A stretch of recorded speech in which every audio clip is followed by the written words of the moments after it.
Today it's last lecture, and the subject is written here. And let me show you again our system. This is consists of a large piece of matter, quantum matter, and we are interested in some subsystems which is used to be called the block. And then what I'm going to discuss today, this is just to remind you the last part of the last lecture about the free fermions is quite interesting, despite that toy model of the field. Then just the free fermions, then I'll discuss once more in certain details the results obtained during the last decades concerning the translation invariant cases. Then I will pass to the disordered case. First, it will be just a short reminder on the Anderson localization, and then the application of the results of Anderson localization to the asymptotic behavior of entanglement entropy of large blocks. Thus, once more, we have on the pictures that you have seen, it's our system, bipartite system, but previous times it was a kind of our system was like that. There was an environment and something small related. Now, as you have seen, it's like that. Yes. So it was our A, our B. Now it's our B, the exterior, in our A. Yes, and we assume, but now we are living in a real space. So we assume that the whole system, this whole system occupies some domain omega in a d-dimensional space, which just for technical convenience, we assume that the space is discrete, so just a lattice. So, and this is our omega, our system, which I interest, our block, it occupies the sub volume, some domain, which we use again for simplicity as a cube. And the environment, it is just the rest of omega. And we assume now these inequalities. And this one was during the whole course, we assumed that environment is much bigger than the system in question. But for example, on the second lecture, I discussed the dynamics of two qubits in random environment. And in that case, L just was equal 2. But now it's also big, but much less than the whole system, but big.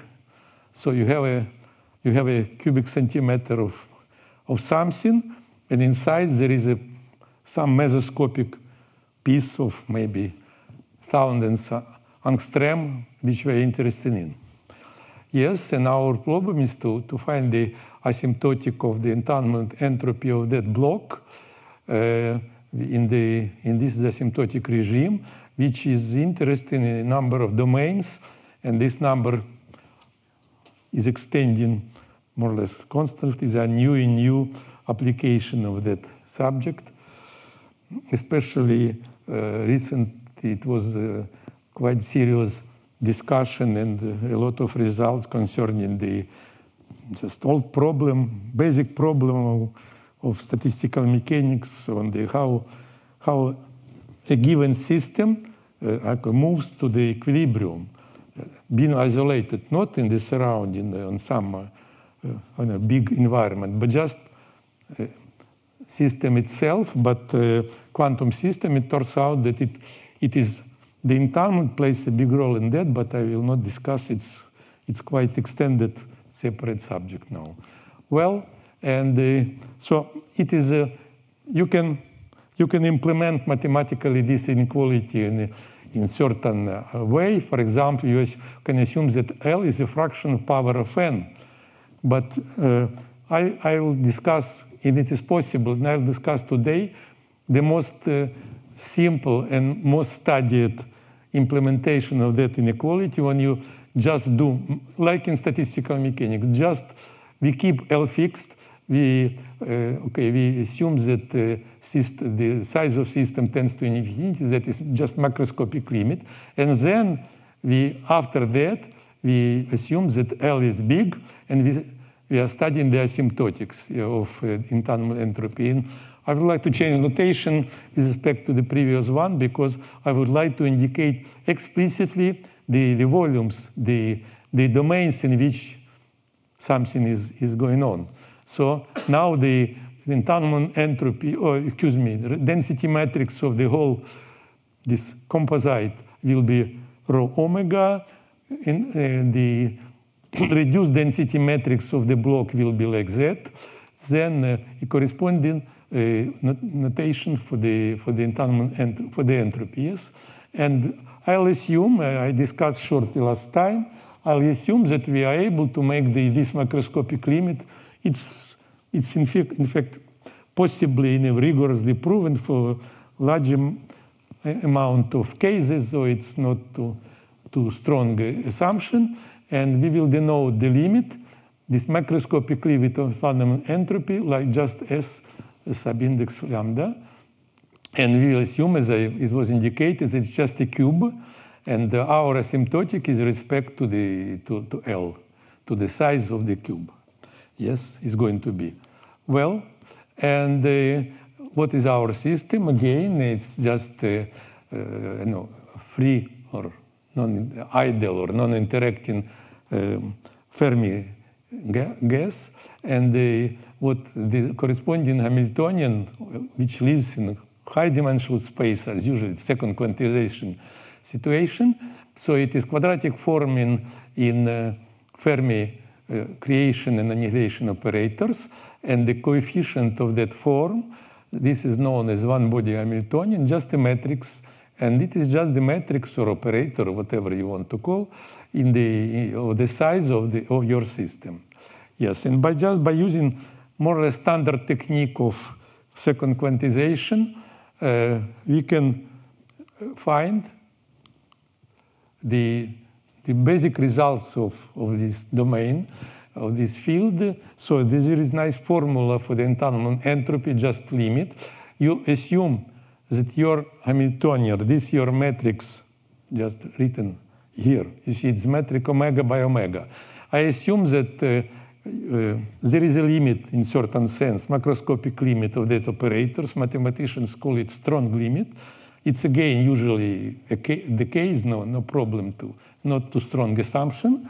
And then you take this limiting Hamiltonian H, you take the simple function, which is in fact, so-called binary Shannon entropy. It's simple function, just of one variable, define it on the interval 0, 1. And then what do? Maybe I have to start from the bottom of the. I take this function, which is absolutely standard. It's called Fermi distribution in any book in statistical mechanics. Then you put you write the operator, which I call on that way. Okay, excuse me. You take the function, consider the operator function of the H. And then it is because of the limit, this is an infinite dimensional matrix operator in the space, Hilbert space, which is called, mathematicians used to notate it as L2 on ZD. And you just take this infinite matrix, NGK here, and you restrict it to the volume. So it is a very simple procedure. You just take infinite matrix, you cut out the block in the middle of that size, of size lambda. I remind you that lambda is just a cube like that, and we denote 2m plus 1, just the side lengths. And so we obtained this matrix, and this is after that, you have a matrix of the size, lambda of the size. So your n lambda t, it is just the matrix of that size.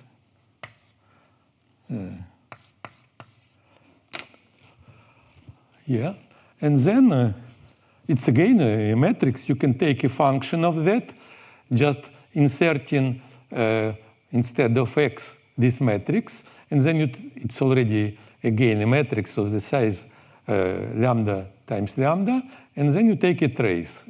So this is nice formula because the many-body problem related to quite subtle and not simple quantity, the entanglement entropy, is reduced to a certain problem of just spectral theory. You have to analyze the spectrum, for example, or some other things that allow you to compute this trace. And this is general situation for any temperature, 0 or not. But if temperature is 0, then this function becomes just step function, Heaviside function, theta on E. And now if I put inside of E h f minus h, f is just a parameter, but of course it's Fermi energy. It's important parameter of physics description of condensed matter. So we write to the conclusion that if temperature is 0, we have to deal with the the projection, orthogonal projection, which is called Fermi projection of the operator H. So H is basic.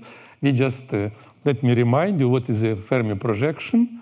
It is just a matrix in the whole space. So page K, just P. It is just the sum of, let me, nu alpha will be, no, it's, P alpha be the eigenvalues of,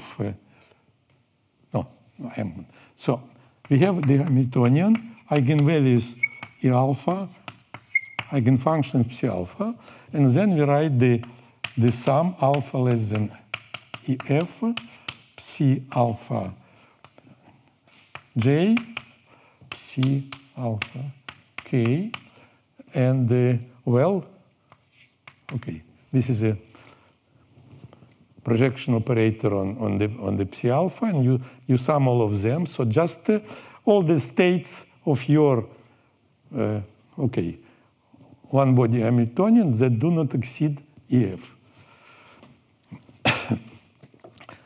Well, this is a formalism. Now we are trying to use it to compute the entanglement entropy for large L. Yes. And what do?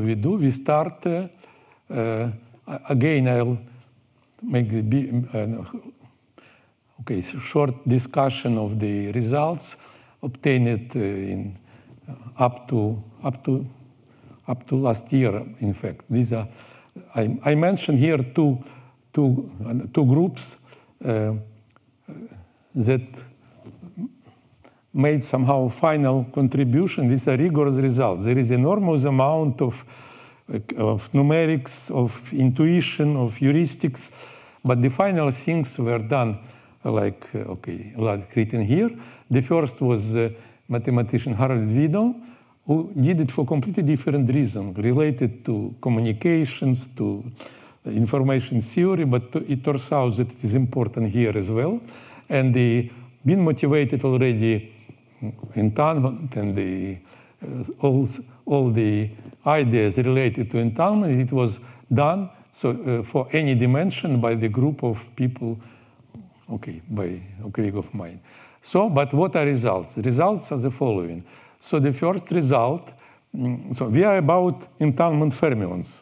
Translation invariant case, what does it mean? It means that your one-body Hamiltonian is a matrix, infinite dimensional matrix, but the entries depends on the difference of coordinates. These are discrete coordinate jk, yes?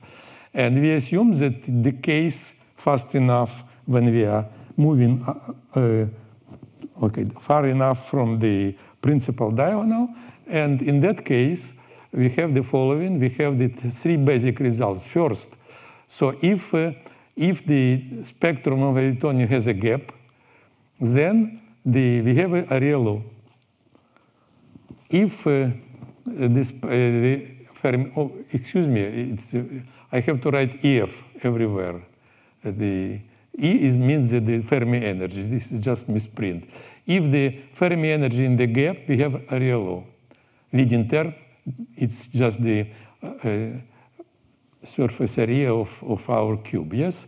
If your energy in the spectrum, it is standard notation for the spectrum sigma OH, then we have a log corrections. Or, okay, there are several names. Two of them are written here, just enhanced area law or violation of, or as I said, maybe one can say the log correction to the area law, yes? So there is it's not so important to have here log 2 or just standard 10 or E, but turns out that constants are simplest if you use log 2. And it is a fashion of information theory, in fact, classical. This was first Shannon who used it. Let me show you the function f also with this base. Well, and if temperature is positive, then we have the leading term is just a volume law. So these are just basic results. There is a lot of related results, but somehow quintessence is written here. And what I am going to show you, excuse me, I am going to show you that all these three asymptotics and something else, of course, will appear in disordered case, but the asymptotics are the same, but the conditions for which they are valid, in my opinion, are quite different. Well, and let me just make a certain reflection on that subject, just to, I will use, in fact, technically, I'll go another way, but it's very nice to explain. So let's introduce the density of states of our P, not P, but excuse me, just this operator, n hat lambda. I remind you what it is. It is just so-called Fermi operator, not projection, but just operator.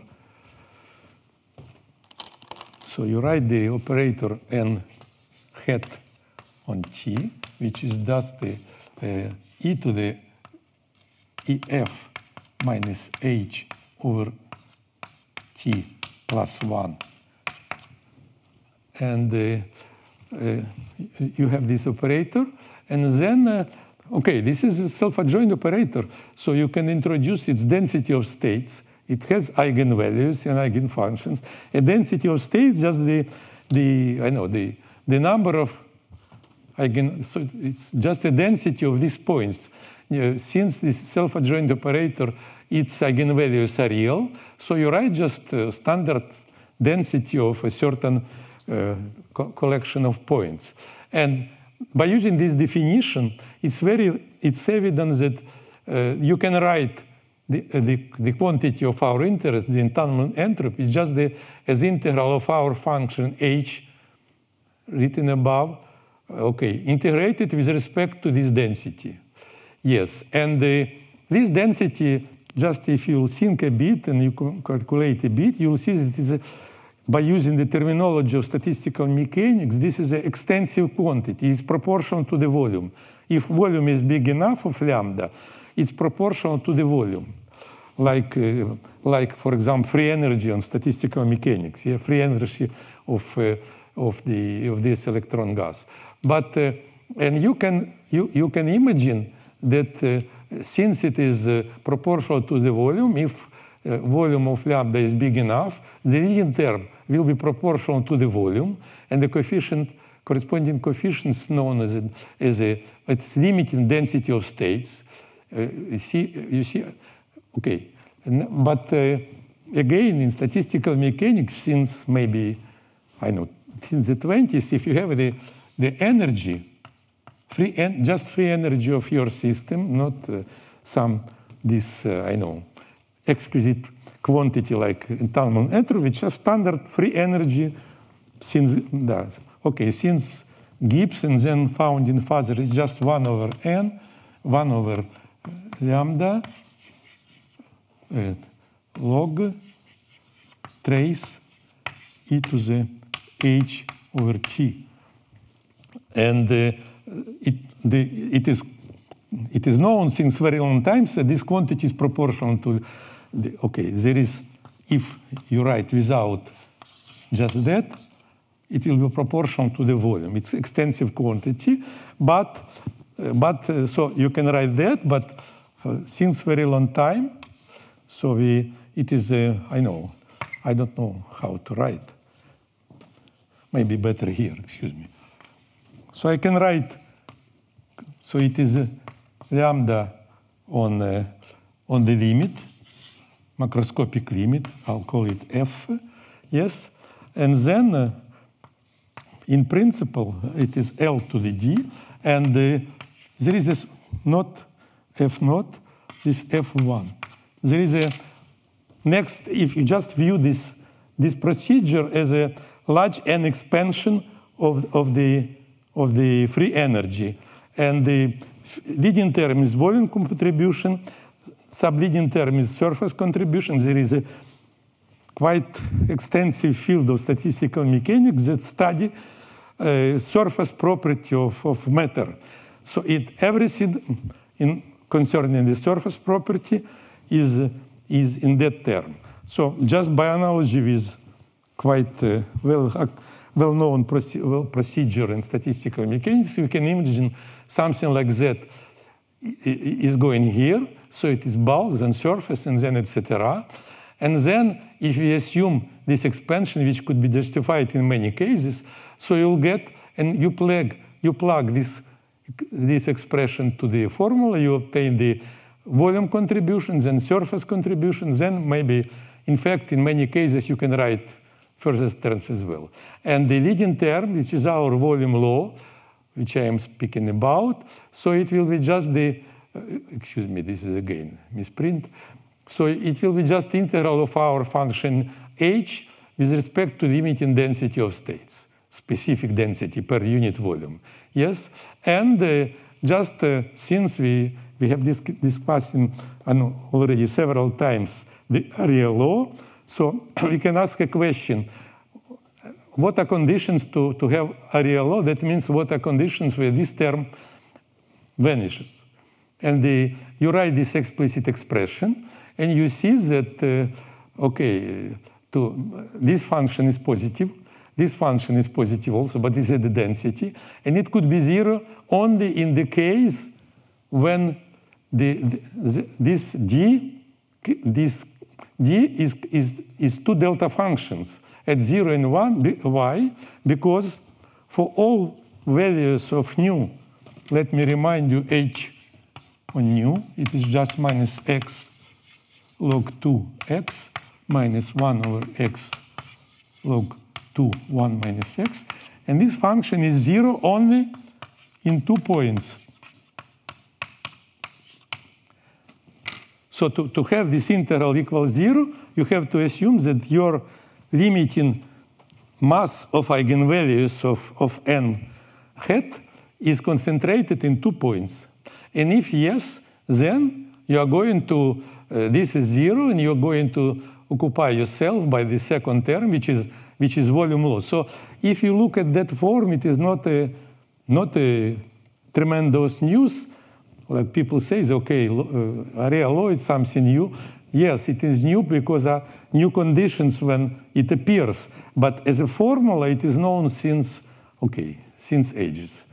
Well, now, after that, so to say, explanations, let me show you the formula, exact formula found, before all the activity which we have now. So the formula, it's a leading term. It's a one-dimensional case. The volume is just the length. And you see that indeed the leading term, the volume term of this density of states consists of two delta functions at 0 and 1. And if you plug this formula, as I just showed, in my so it is precisely the case like that.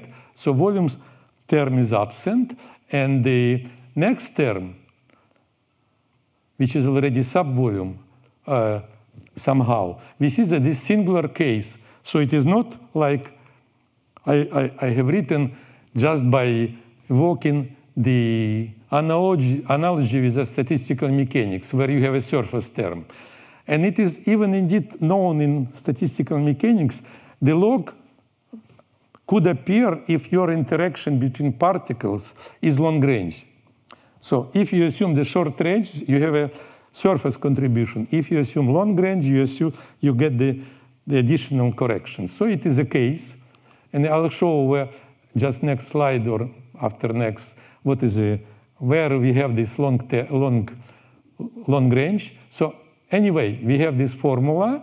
You see there is log 2 and some function of nu, and if you now plug this expression to the general formula is here or here, yes, you'll obtain precisely, you obtain this formula with a nice coefficient 1/3. So this is the result, just quite famous. It was obtained in many cases for a number of one-dimensional spin chains that they can be reduced to the free fermions. There are spin chains that can be reduced to the spin fermion, to the fermions. There are models that can be reduced, but nevertheless, this is quite an important formula, and you see, okay, how does it appear?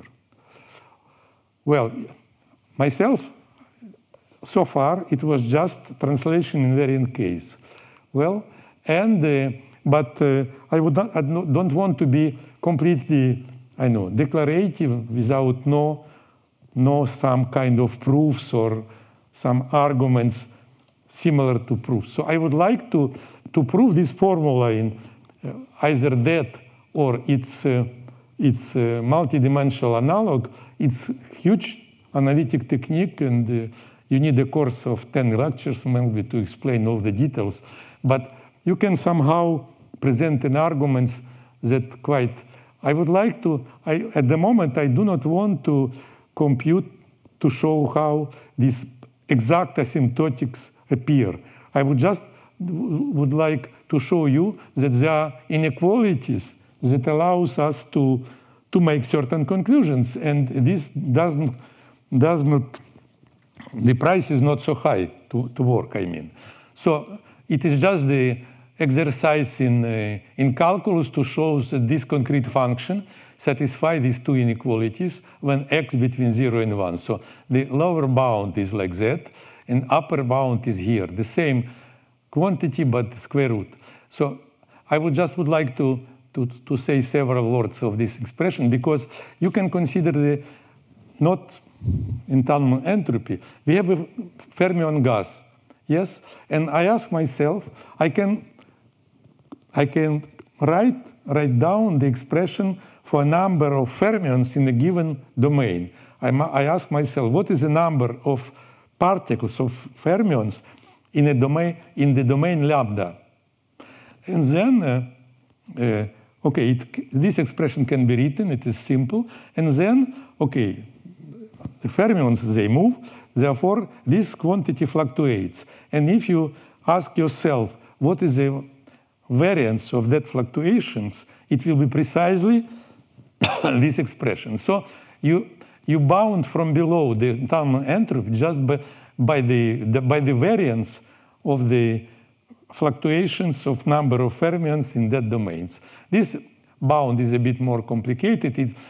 It is more or less universal, but this bound, there are other bounds, in some cases even better than that. So, but nevertheless, what is the advantage? You can much easier to compute that than to compute the log. It's not simple story, the log of operator. There are different tricks. There's a famous trick of replicas, etc. But to compute the first and second degree of your Fermi operator, of Fermi projection, is not extremely hard things. So let us consider the simplest non-trivial case. We have a discrete Schrödinger operator. in the one dimension, and by using these bounds, these two bounds, if we use the lower bound, we can find that the entanglement entropy at zero temperature bounded from below by log. Therefore, the volume law, surface law is excluded, because what is a surface law in one-dimensional case? That means that your in one-dimensional case, surface law, that means that your entanglement entropy for large L just a constant, do not depend the size. Because I remind you that what is a general asymptotic L to the power d minus 1, d equal 1, just a constant. But here, these asymptotics, and I repeat, the price is not too high to compute these things. You'll see by now. You just compute first and second moment, and you'll get this formula. It's already a good indication that you're going to obtain the enhanced real law. On the other hand, there is another asymptotic. I'll show you a bit just next slide, that you can prove that if this is when energy in the spectrum, Fermi energy, if Fermi energy in the bulk, in the gap, then the entropy is bounded. So, on the other hand, the log term is excluded. So, just using simple bounds, you get already quite important information. You can't write down the asymptotics, but you see already strong hint what will happen. Yeah, and you may ask but you'll see on the next slide just. So the spectrum of this simple operator, okay, if V, what is translation invariant case we are discussing. So the V is constant or periodic. To have a constant, that means that the operator is invariant with respect to any translations, periodic if there is some translation from 1 to depending on the period. Yes, and if you just take V constant, then the spectrum, it is just the unique interval, there are no gaps. But if you take periodic potential, you may know that there is a Bloch theorem in solid state, in spectral theory, such that, okay, for the V equal constant, which you always assume without loss of generality is 0, then the spectrum of H is just interval 1, 4. No gaps. But if V is periodic, the spectrum consists on a certain number of bands of spectrum in the gaps. So if you put your Fermi energy here or here, you'll get log. If you put here, log is impossible. At least log, yeah, maybe even more, but okay, because it's just bound from below. Let me show you just to feel a bit how the calculations here is going on. Let me show you the case of calculation of that bound for this simplest possible operator, V equals 0. If V equals 0, oh my God, excuse me. If V equals 0, you solve immediately. You see the eigenfunctions are just plane waves. The spectrum is given by that parameter when k is between minus pi and pi. And of course, and CU spectrum will be 0, 4. And you can easily compute the Fermi projection because it's your energy. So you have a Fermi projections here. And it depends on this called Fermi momentum. And this is just simple integral. You get the explicit expression for the Fermi projection for the matrix. And then you plug this formula to your lower bound, which is here, just, you see, just the trace. What does it mean, P lambda? You just, in that projection, J and K, they are everywhere on the line, on the one-dimensional lattice. But now we restrict J and K to the interval minus M. And if you plug inside it, just work a bit, you'll find that this is just the formula. you can write the formula in that form. Look now. So if t is less than L, and first of all, this term, of course, is subleading because there is cosine which oscillates. And oscillates makes asymptotics, decaying faster. So we have to concentrate on that on 1. And if L is less than, T is less than L, then here T and here T. And you have the sum,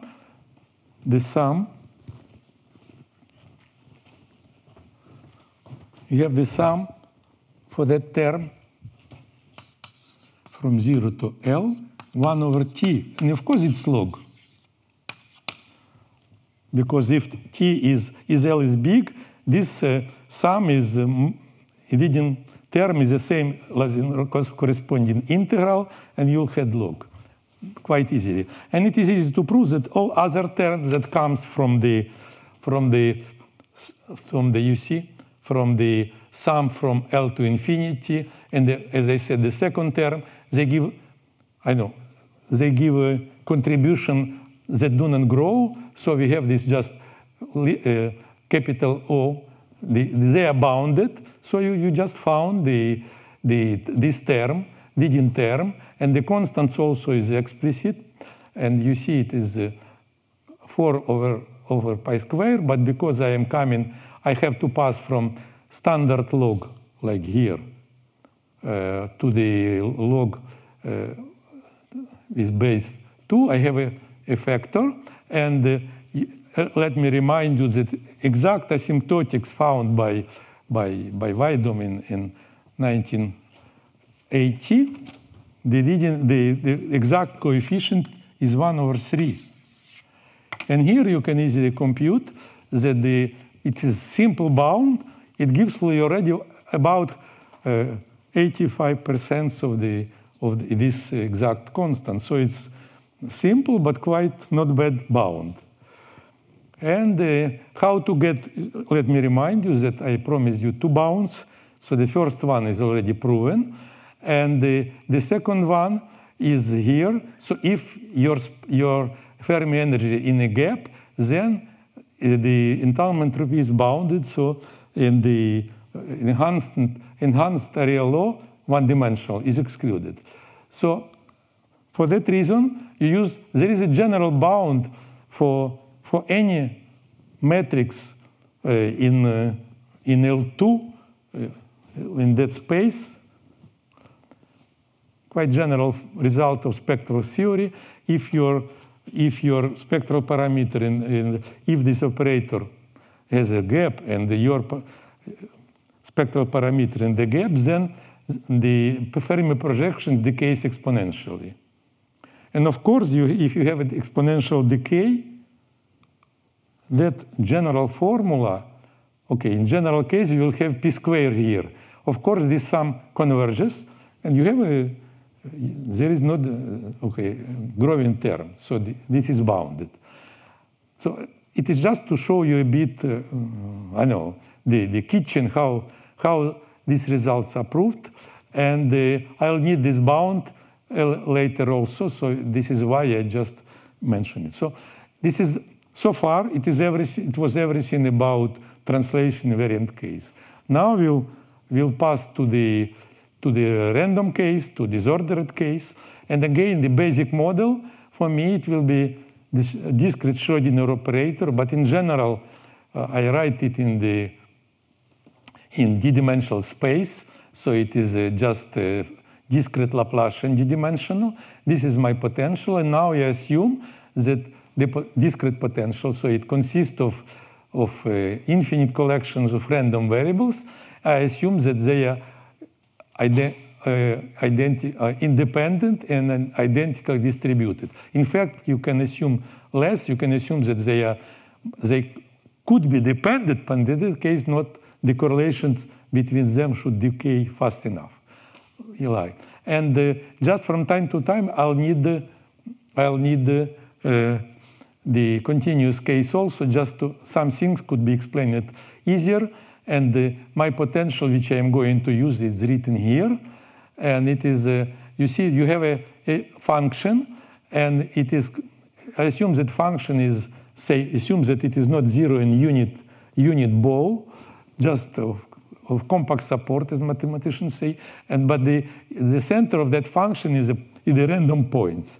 So it's used to, okay, in the disordered system, people used to say that it is a good model for the amorphous media, for example, just a glass. Because you see, you have atoms, U is the potential of your atom, and the electron moves in that media, and the scatterers, the media itself, consist of atoms that are absolutely chaotically, randomly distributed over the volume. Well, and we have these two models and first of all, I would like to say a few words about the density of states, because we have seen if you take the translation invariant case, for simplest one, just potential is zero, the density of states is the compute is like that. Just the energy in that power. For potential U equal, if you put U here equals zero, just zero potential, translation invariant case. If not, you'll get completely different story. This is a asymptotic formula written for the bottom of the spectrum. So your spectrum, now a certain interval, since you have a potential, it's already not just 0, 1, but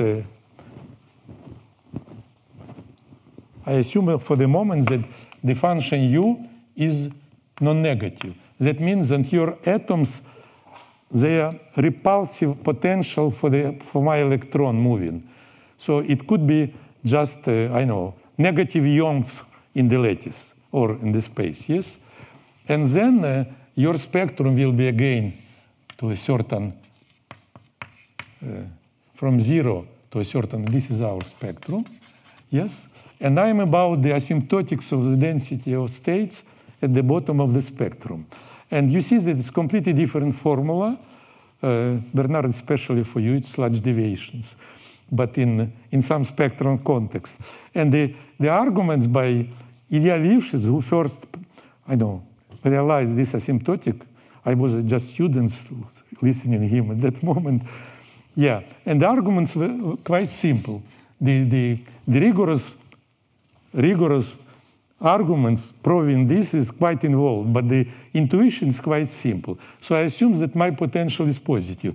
I have two barriers, and their centers are random. What is it? It is just one-dimensional case. It's just, say, xj plus 1 minus xj. These are random distances, yeah? And I assume, since they are uniformly distributed, that this quantity, okay, if they are uniformly distributed, the probability density, okay, equal some way, it is just e to the some L. It's L times C, the concentration. Well, and I'm about the bottom of the spectrum, so the energy should be quite small. And that means that my energy, and this is the height of barrier is given, it doesn't depend on the energy. So we choose the energy which is quite at the bottom of here, and so it is now energy, and we can assume that the barrier is in fact infinite. It is the first assumption, because it's just the mathematical expression of the fact that you are in the low energy region. So you assume that energy quite close to the bottom, yeah? And so we can assume roughly that your well is infinite. And in that case, and of course, in that case, you're interested in the lowest level, just ground state energy. And this ground state energy, okay, it is just, okay, it is known. It is just p squared over L squared over y squared, my y squared, yes? And so this is my energy, but what is probability to have this huge, well? Because we need huge well, because the energy should should be low enough, and y should be big for that. So now the probability to have this well is written here. So it will be E minus C times L. But you find L from here. So I write that my L is, what is it? It is just pi over square root of E. You plug in that formula, and you'll get that your density of states is, for low energy, is just E to the power C times pi over L. So it is exponentially small, not power law like in one-dimensional case, the translation invariant case, translation invariant, your density of states, even not zero, opposite, it is growing.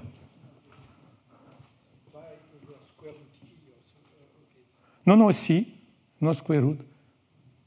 It's just probability for Poisson process to have and you square root, you write square root of the energy, you see. So I write my energy is P square over L square, so L is just pi over square root. Yes, but you have pi over L, and it's pi over square root. I don't know, here? No, in the formula. I don't understand. So it is, look, I just put, thanks. So you see that okay, for example, if you have, it's asymptotics, but in general, the same argument, it's d equal 1, yes? D equal 1. Okay. In fact, the formula is general, so in general case, it is written over there, so it's again C times some constant, just constant depending on the dimension, and here you have E to the power D over 2. So you have, for example, in three-dimensional case, your translation invariant density of state decays, okay, it is zero square root of energy. But here you have a zero of infinite order. By the way, this function was first invented by Cauchy. It's known in analysis as the Cauchy function. You have a zero of infinite order. Yes, so you see that already the simplest possible quantity that characterize your operator in your system, disordered system, density of states, is already quite unusual. But let's go a bit further and ask ourselves, what is the spectrum? What are states? These are energies. And we just found that the behavior density of states, which is just density of energy, of a given energy in the spectrum, it's completely different. So what about the states? And for the states, there is an important observation first, and then many proofs that the states are also completely different, because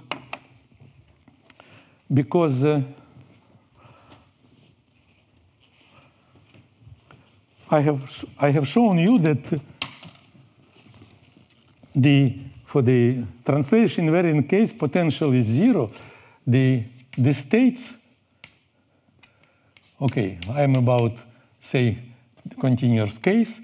Okay, there are certain prefactors, I don't know, but the states behave like that. It is x minus x depending on certain k, which is just the number. Now, okay, maybe I'll write j.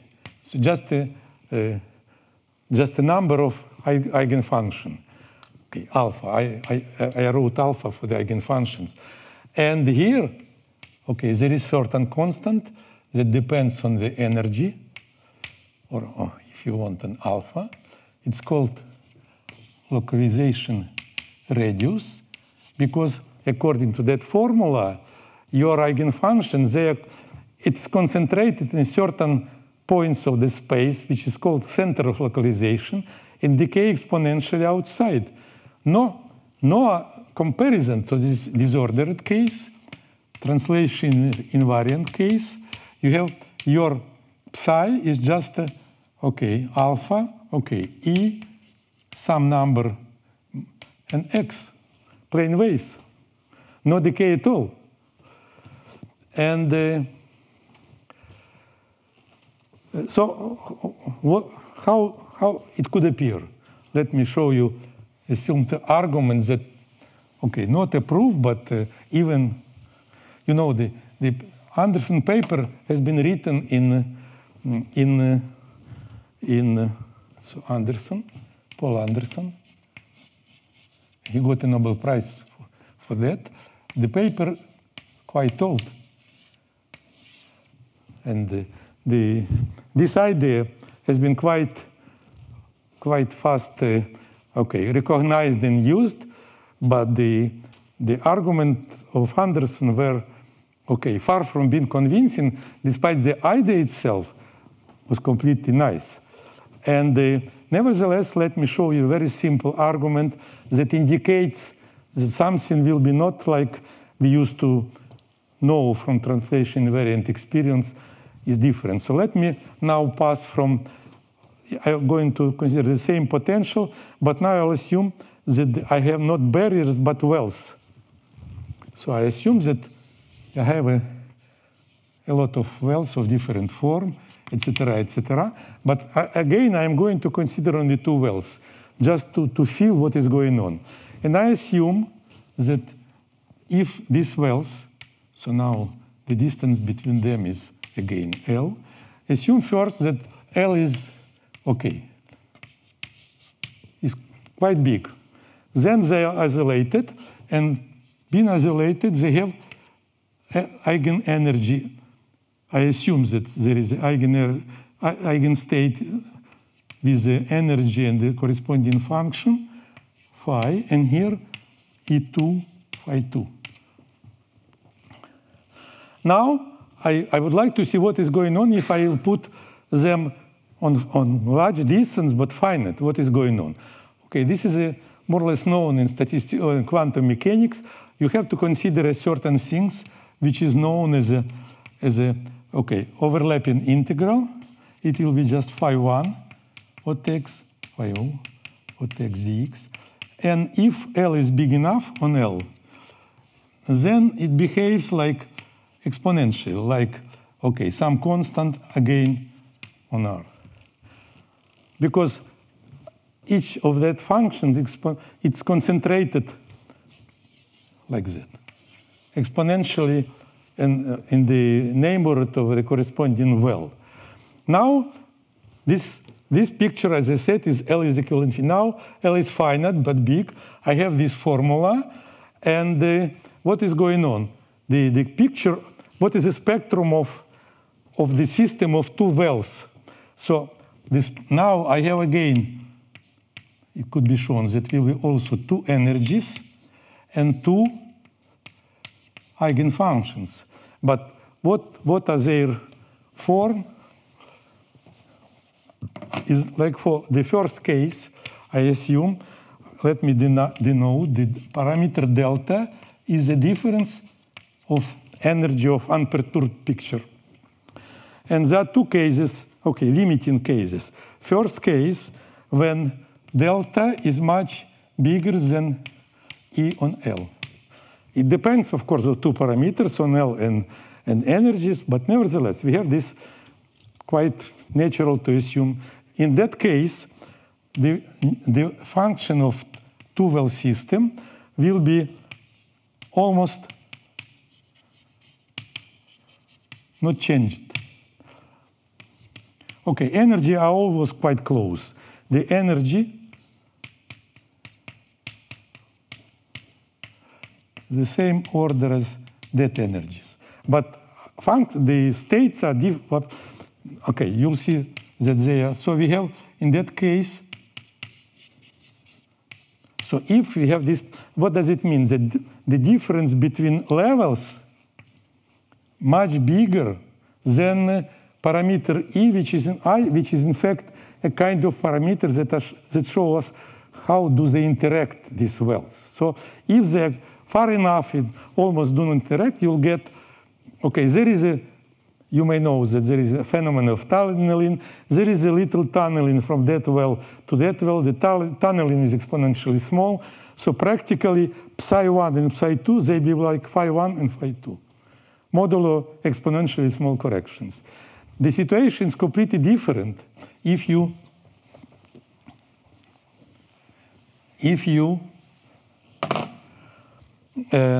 in the second limiting case, when delta is much less than EL. Yes? And in that case, it is not hard to convince yourself that this function, the first will be phi1 plus phi2 over square root of 2 plus exponentially small corrections.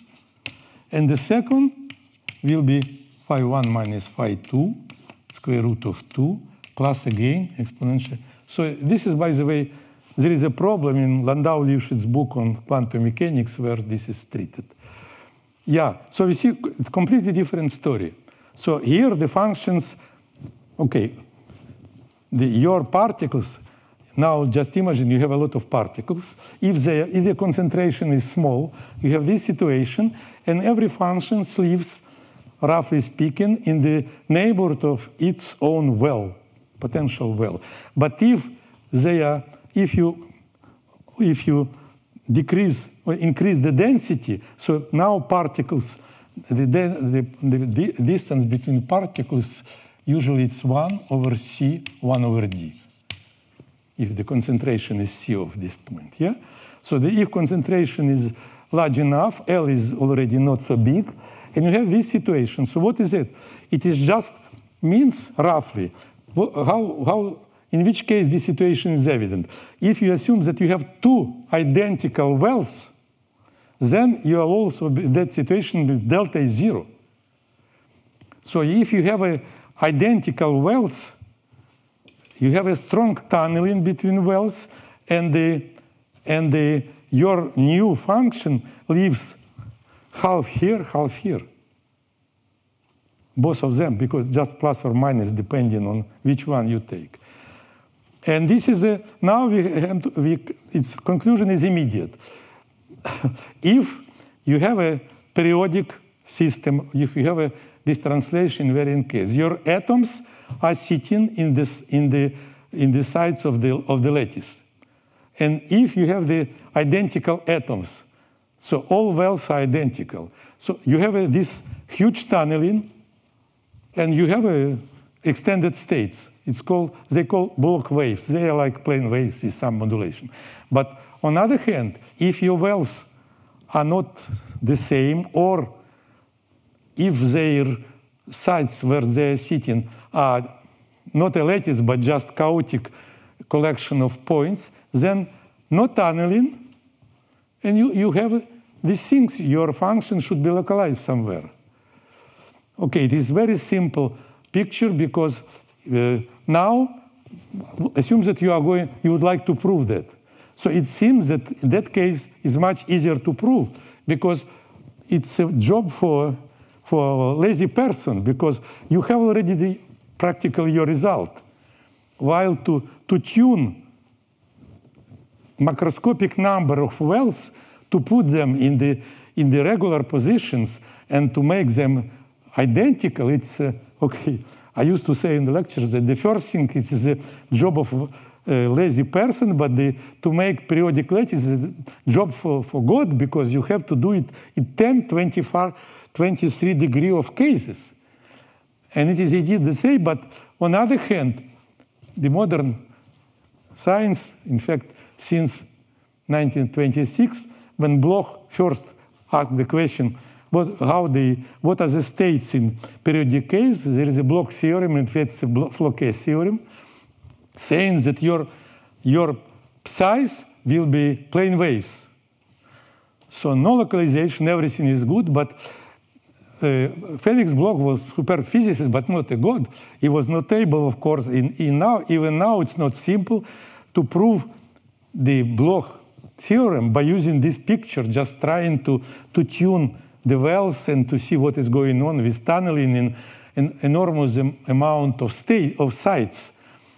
So, but there is in Bloch theorem, there is a magic thing, the symmetry. Just because of symmetry, because of translation invariance, you get immediately. While here, it seems simple, but in fact, it's not. It's hard because you have to prove that this picture that is evident for two wells is more or less the same for macroscopic number of wells.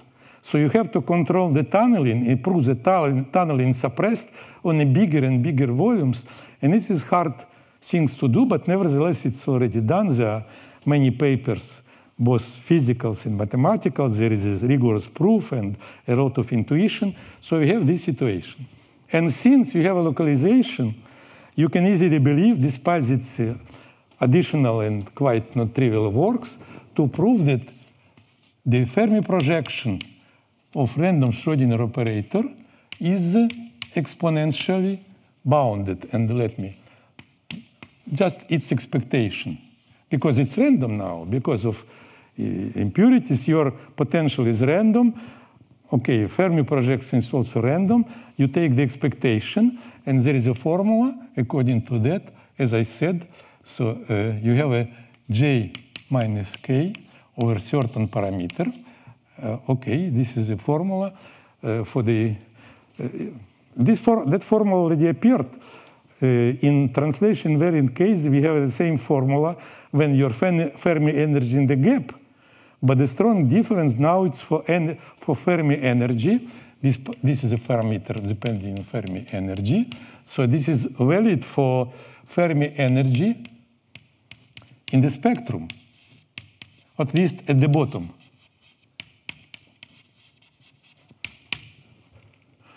Okay, it's bottom if d, according to certain understanding of the field, everywhere in sigma h. So in one-dimensional case, in random potential, all the spectrum is localized. In multi-dimensional case, it's more complex picture.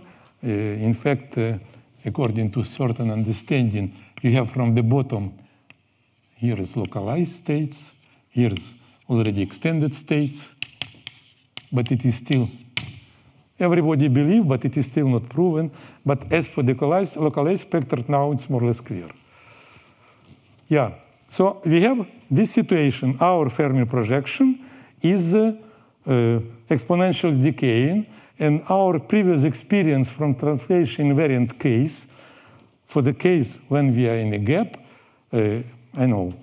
suggests that now we have to have now in spectrum, not in the gap, but in the spectrum itself, we are going to have the area law, not log correction, but just pure area law, because of the strong decay of the Fermi projections. And I even written, excuse me, oh my God, I even have written here, just, you see, so this formula for the translation invariant case, what do we see? That the Fermi projection decays very, very weakly. And of course, it decays weakly because eigenstates do not decay at all. But in random case, we have, instead of plane waves, we have exponentially localized functions, and then our Fermi projections is now not in the gap, but in the spectrum. It's already decaying. Now function like that, it's projection, and we immediately conclude that we believe that at least we get immediately this upper bound that we had before for the gap. Now we have this upper bound for the spectrum, and it shows that log is excluded. It could be even less than constant, but it doesn't contain log. So just using our formulas from translation invariant case when the energy frame in the gap, we conclude that in disordered case, the log case is impossible if you have just standard localization picture. And now let me show you the formulas. Now the formula. So now, as I said, entanglement entropy is random because potential is random, operator is random. So we have to, when we are going to compute something, the first question, what you are going to compute? Expectation, variance, probability distribution. So the simplest system for the just expectation. And just by using the formulas, those upper and lower bounds that I have shown you at the beginning, and using this exponential decay, you prove immediately, you prove not asymptotics, but just the bounds, unfortunately with different constant, but indicating that, okay, something like area law should happen, and then it is a first effort, and then if you work sufficiently, I know hard, you'll find that indeed there is a asymptotic formula. And you have this constant, okay, it's, I will not do. You see, what is a constant? Okay, I have to say maybe. So the constant is the following. You have to take your Fermi operator on the half space and make a trace, and you'll get the things. So, no, and it is more or less clear why you have to take half space, because Fermi projections decays exponentially, and the contribution, you have your cube, contribution to the entanglement entropy comes from the neighborhood of the formula. Why? Because you see, let me show you the formula before, showing why we have to expect that. You see, to compute the bound, okay, I have to put here instead that I have to put exponent, but you see, the first argument is inside the box, the second outside. So that shows that, and the analog for this order decays exponentially, and k is outside, so j can't be too deep inside. And this is more or less intuitively clear already, so everything is, the contribution comes from the surface, and this is very simple intuitive heuristic mechanism of observation why you have the area law. Just because of that formula plus exponential decay. So this is the first result. It is, of course, it's okay, not simple to be frank, but not extremely hard. Nevertheless, you get this formula. And again, but I again would like to stress the difference. So in translation invariant case, the area law when you are in the gap, but the case of gap is not so interesting. For example, if you compute, okay, anything that you compute, you are interested in the energies in the spectrum.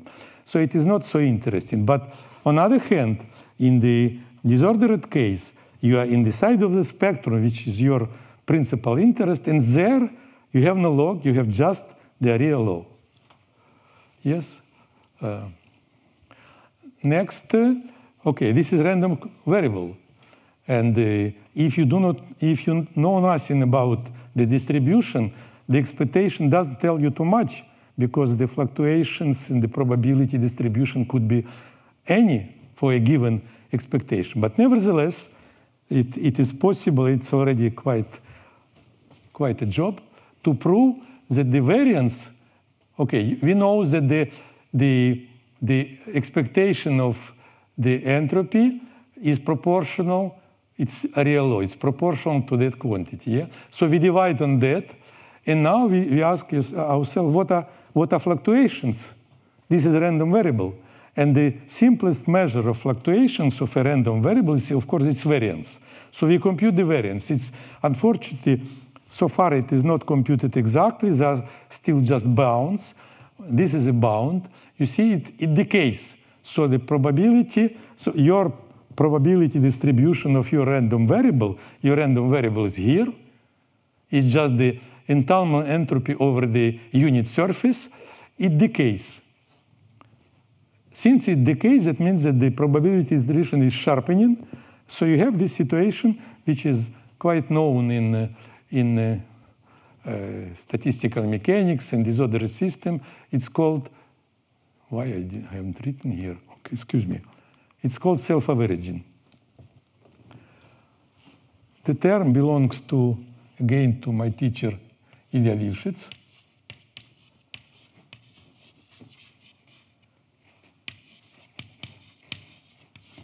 What does it mean? That your quantity, extensive quantity that depends on the size, being divided on its scale to be of the order 1. Its fluctuations vanish when size tends to infinity. Okay, let me just remind you, I believe that you know what is the law of large numbers. You have, independent random variables. You take a sum, divide by their number, and law of large numbers saying us that the limit is not random and equal to the expectation, yes? So it is just, and this is, of course, an example of self-averaging in simple situation. So you have a collection of random variables. You write 1 over n sum from 0 to n psi j, and it converges with probability 1 for all typical collections to the expectation of psi 1. So you assume that they are identically distributed. But it is the simplest result of probability theory. What is the next? The next result is central limit theorem. What we are going to do, what is the setting? We write now 1 over square root of n.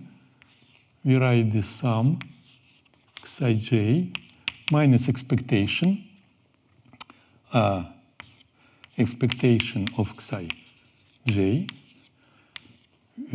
And this quantity converges to the Gaussian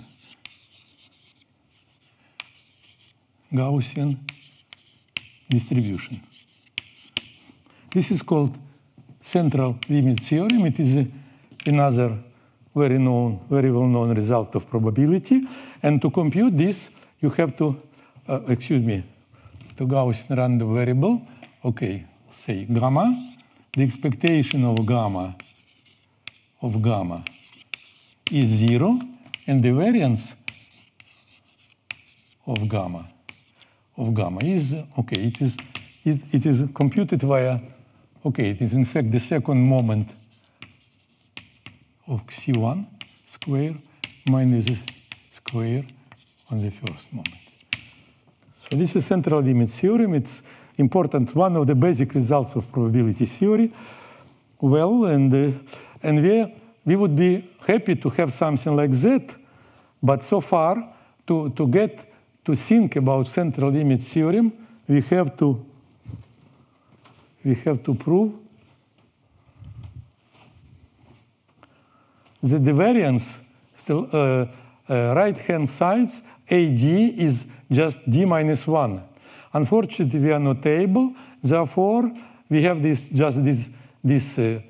little, okay, it is alpha D is less than what we do need.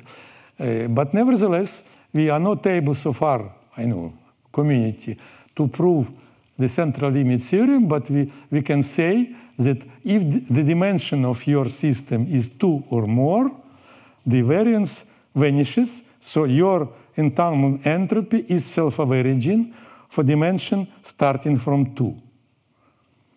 And a natural question, so again, as I said, okay, I wrote the conclusion on that slide, in the red.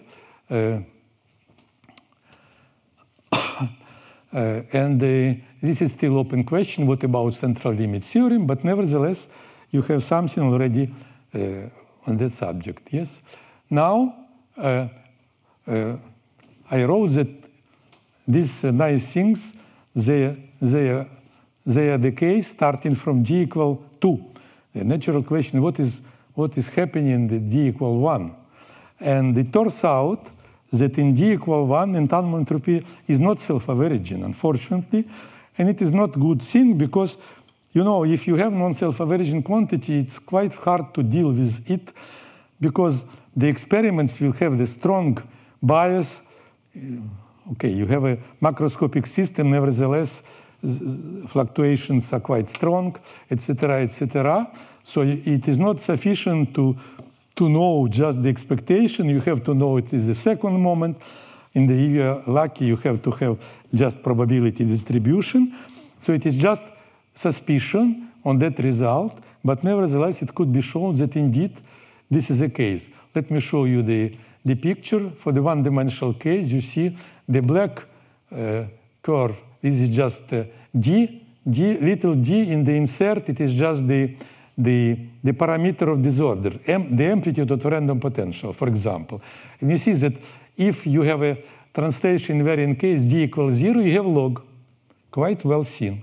Now you made your system just a bit random, and since in one-dimensional case you have complete localization, so you have already exponential decay, but with very, very small r, or large r, so wells are still quite far enough.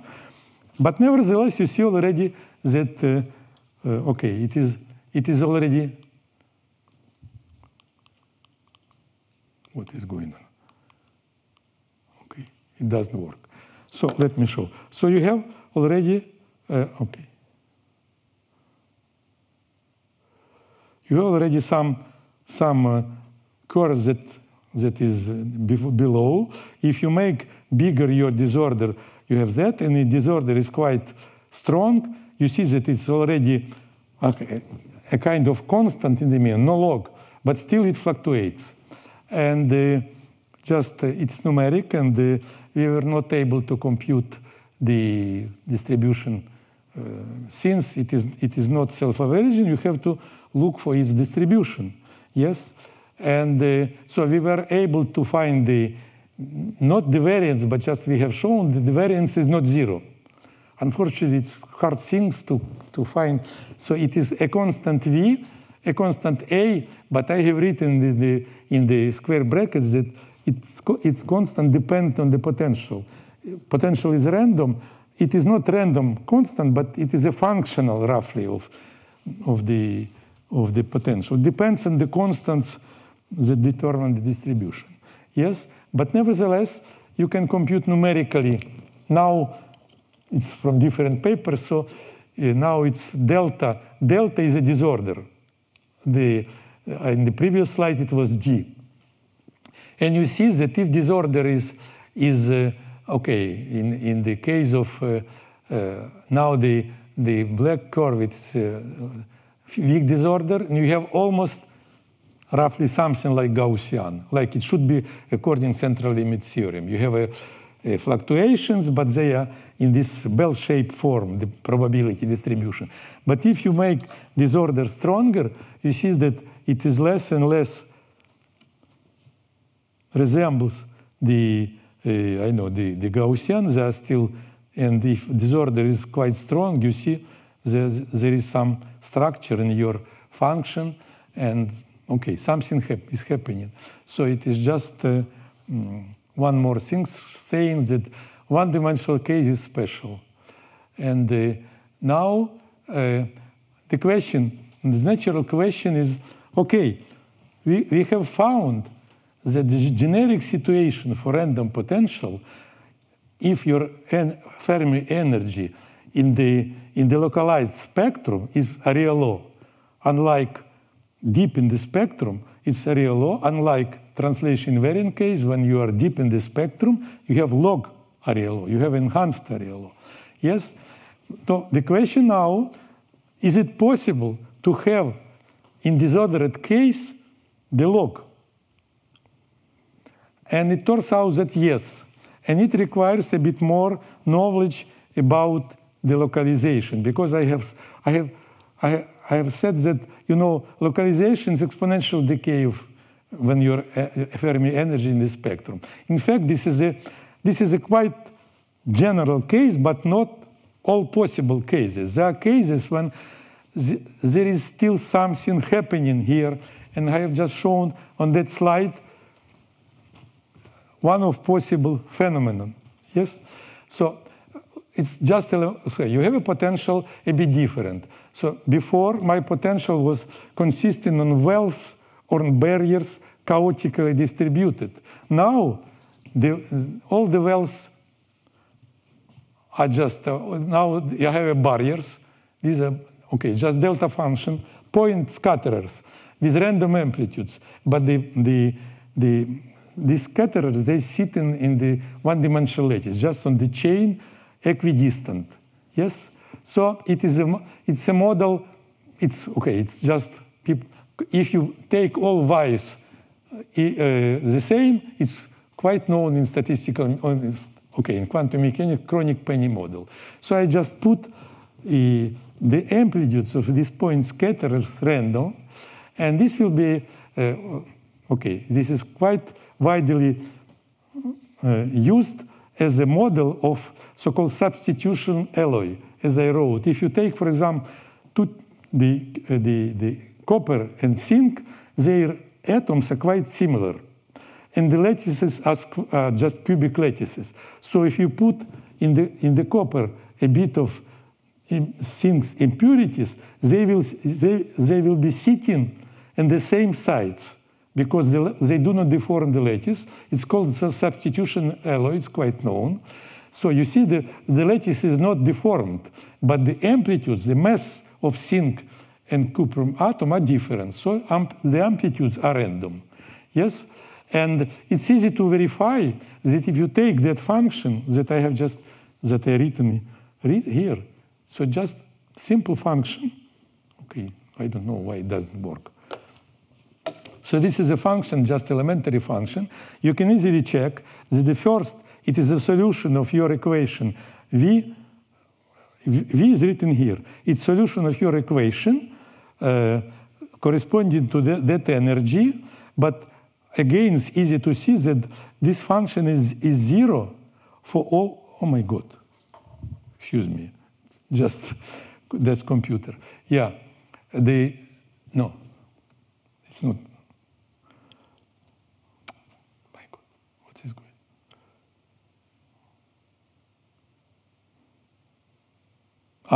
The function is zero at the points where scatterers are sitting. That means that this function doesn't feel random potential at all. So you see the solution is again plane wave, just sign. Like in translation invariant case. Despite the potential is strongly random. Yes, and these energies, there is infinite number of that energies. Here you see k could be any number, any integer number. So you have infinite amount of energies for which your eigenfunction is not localized. It's not an exponent like I have written here. It is just plane wave. And if you compute further, you see that at those points there is no localization, and your Fermi projection doesn't decay exponentially.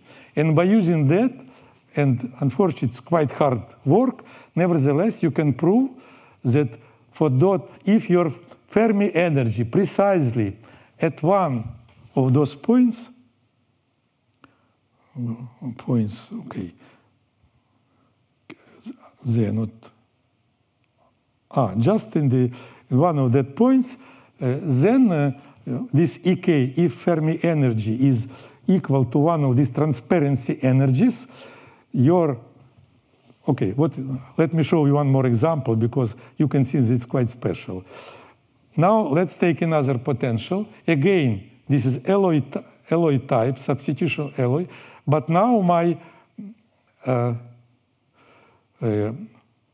it's a kind of amorphous case. So now U is not random, but again, these points are random. But they are random a bit different way, not uniformly distributed. But as I have written, just you assume the distance between them is not, could not be small for those wells do not intersect. They can touch, and so they are random but not overlapping one another. It's nevertheless quite strong randomness. And if yes, and now you recall the, again, quite known results on elementary quantum mechanics. You have just square well, rectangular well, excuse me, better to say. you have the just potential value. This is one of the first problems in quantum mechanics that you have to solve. Yes, this is my U. So there are certain bound states inside the well, and this is a spectrum. But nevertheless, if you compute T on E, which is just okay, let me just reflection coefficient. What does it mean? That you take a there is incident waves, just EKX. Now there is something, so there is a reflection with some amplitude R, and there is some transmission with some amplitude EKA. This is one-dimensional scattering problem. And the K in continuous K is just square root of E. And now it turns out if E is again the same, P, so my well of the, this is the size, the width of the well, A, and the depth is just V naught. So if my energy is minus V naught plus P square, K square over A square, for all k's, these are positive energies, k is big enough not. So reflection coefficient, which is just the absolute value squared of the transmission amplitude, you see T is here, R is here, here. Yes, it is 0. So no reflection. These are again transparency energy. The particles practically doesn't feel that there is something, there is a well inside, downside, yes? So it's again transparency energy. The other example, there is a certain amount of examples, and the result that if you have this situation, then you indeed have the real law. If your Fermi energy coincides with one of transparent energy, everywhere outside of those points, you have localization. Eigenfunctions decay, but here they do not decay, and these are isolated points only. So it is not simple to imagine that you can experimentally tune your apparatus just to be precise in the Fermi energy. But there are certain physical phenomena. For example, so there is something that is called pinning of impurities, etc., when you can achieve this situation, so your Fermi energy precisely and the transparency energy, and in that case, the entanglement entropy will get the log correction. And well, let me finish now. Okay, at least I will.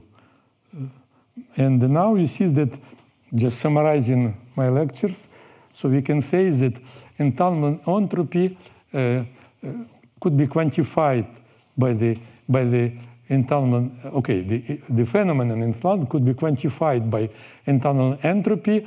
We see that. Okay, we understand from the very beginning. Okay, I believe that from those lectures or just generally, you understood that entanglement quite subtle phenomenon. It's quite simple to destroy it by the media in which your quantum particles live. Yes, and so no big wonder that this subtle phenomenon will be suppressed because of irregularity of the medium. And of course, indeed we see that log corrections, they vanish. So intuitive is more or less expected, but it is important to know in which quantitative way it happens, and we see that it is just vanishing of log. Okay, just let me just make a comparison. I haven't mentioned, but I believe you understand. If you have a piece of metal with impurities, yes, disordered system, there is localization, and you apply the electric field to get a current, the conductivity is 0. Current doesn't pass. Electron can't pass the chunk of metal just because there is localization. All electrons, they're in some traps. So we have this localization radius, as I said. xj, okay, the not localization, centers of localization. So electron lives more or less in certain, in R, it is localization radius, in a certain, I know, ball of that radius, whose center is xj, and outside of that region, they are just exponential, small exponential tails. So there is no transport, and we, of course, we more or less somehow believe that if you put sufficient amount of impurities in your metal, scattering will be very strong. It could destroy the transport. And this is, in fact, was claim of Anderson, first explicit claim. And now it is proven, and there is even quite a lot of results around. We know that if your disorder is large enough, then your metal is not conducting, and as I said, that in general, the spectrum, you see, the spectrum of your operator is here is localized. These are extended states. So if you put, if the temperature is 0, and if you move, if your Fermi energy is here, conductivity is 0, you go that direction, you achieve this point, you cross this point, and here the conductivity is not 0. And it is, so you have a transition from the insulator to conductor, and this transition called Anderson transition, just when you pass the Fermi energy. So there is a serious physical phenomena, and the conductivity somehow is a quantifier of the transport, and in that context we have an analogy between entanglement. It is a quantifier of entanglement. Entanglement is a physical, I mentioned before, the phenomenon, for example, in condensed matter in statistical mechanics, entanglement is strongly related to the quantum phase transitions. So there are phenomena that are determined by entanglement. Okay, I believe that I have to finish at that point. Thank you very much. It was an honor and pleasure to have all us, and of course, one more, my gratitude to Professor Derrida for putting me an invited lecture in this ivory tower of French science. And I forgot to say, I have to pay my respect to all these things that are related to random case. They were obtained in my group, and these are people from my group, and I'm quite thankful for them. And just to show you something, I just put at the end the little list of literature to look at for general things, you know. These are just some reviews where various things related to entanglement, you see from the titles, are discussed. And well, for different parts of my lectures. And there is, okay, the first book, it is about localization, quite good book. And so it's our book about disordered systems. And the before last Nielsen and Chan, this is just standard book on quantum computation, where you find a lot of things related to entanglement, but applied not to the fields that I discussed mostly, but the, say, teleportation, okay, coding, etc., etc. But it could be one more 4 or 8 or 16 lectures. It is a big subject.